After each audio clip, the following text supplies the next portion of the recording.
I can't wait. And lastly, you went to California. Did you ever do any training in Tampa or South Florida down here, or ever want to do some training here? We've got some good training down here too. Yeah, you guys got some great training there, but I'm a California guy, so there's not much surfing there. So I don't think I'm going there anytime soon. Keith? Man, I was wrong with the question. Huh? All right, I'll move on here. Harry?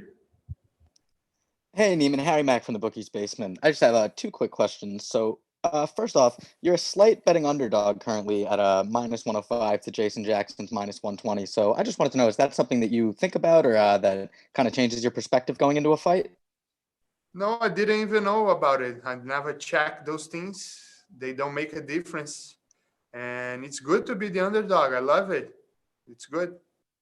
Well, there you go. And secondly, as a fellow Jewish person, I'm just kind of curious, other than yourself, who would you consider the best Jewish fighter on earth right now? I don't know. Maybe Aviv Gozali. He's doing a great job. I think Aviv is doing a great job here in Bellator. And we're going to the top. Donna? Hey, Neiman. Your fellow countryman is in the main event, Patricio Pitbull. What's your prediction for that fight? Man, it's going to be a war. Remember the first one was already a war? Yeah. And this one is going to be even harder, I think. But I think Patricio will come on top, and he's the champ for a reason, you know? Living in California, I would imagine that, I mean, you talked a little bit about Michael Venom Page having difficulty over in London. It seems to me like you would have similar difficulties training in California, right? It's pretty much a completely shut down state at the moment. Yeah, it's everywhere, I think, you know, like some places are worse than others.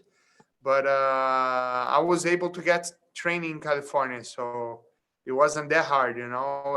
I was in a big camp with a lot of fighters, so we were able to train well for this fight. Santiago? Shalom, Neiman. Greetings from Amsterdam, and thank you for the time. Hello, my brother. After your spectacular performance against Jon Fitz, you said you wanted the title shot next. Are you a bit disappointed that you didn't get the next shot at Douglas Lima? And do you think after a win on Friday, you will get that next shot? So I was a little disappointed, yes, but it is what it is, you know. So we gotta, if I have to beat the whole division to get to the belt, I'll do it. And I think so. I think if I win this fight, and if I win in a great way with a good submission, I'll get the title shot. And last one for me, Neiman. What do you think about the evolution of jiu-jitsu in this modern MMA game? Do you think fighters are using their jiu-jitsu in an effective way?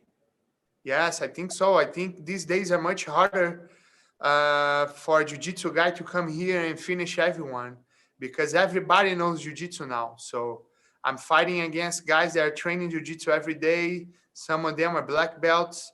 So it's much harder now. James? This is James from Strictly MMA. I just got a couple questions for you. I know after you defeated Jon Fitch mentioned something about possibly wanting to come out and train with you. You said you moved over to California now. Were you guys able to link up?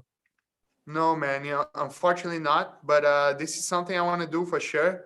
I feel that I have a lot to learn from him. He has the perfect.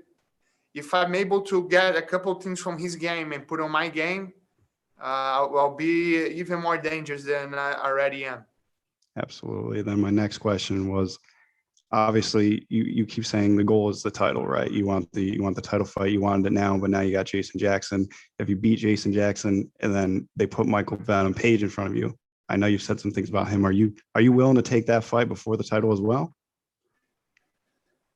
I don't know. Maybe, yeah. If they don't give me the title, if they say one more, I'll take it for sure. Or if they say, oh, the title is just in the end of the year, but we have the Michael Venom Page in June or July, I'll take the fight too. So, yeah, man, I fight everybody. It's my job. Dylan? Hey there, Neiman. How's it going? Good. And you?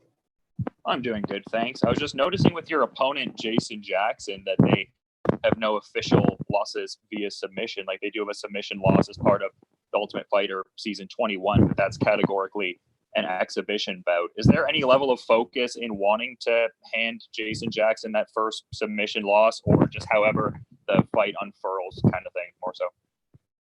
I want to give a submission loss to everyone I fight.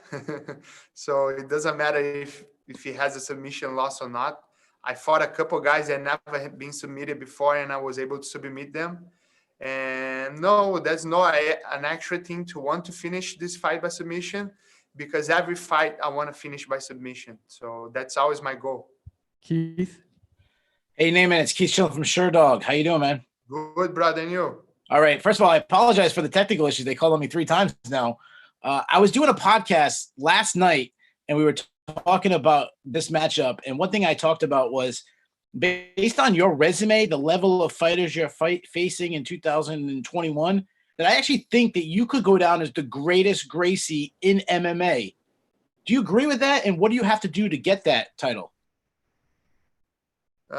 This is one of my goals, actually. Don't tell nobody, but I want to be remembered as the Gracie that has more wins, maybe the Gracie that has more fights. And if I being remembered as the greatest Gracie, it would be great. But this is hard, man. This is a hard thing to achieve, because we have so many great guys that come before me. So I don't really want to be known about being the best Gracie ever, because this is kind of hard. But I want to be the Gracie that has more wins and more fights, for sure. Sure. Now, you're a student of Renzo Gracie.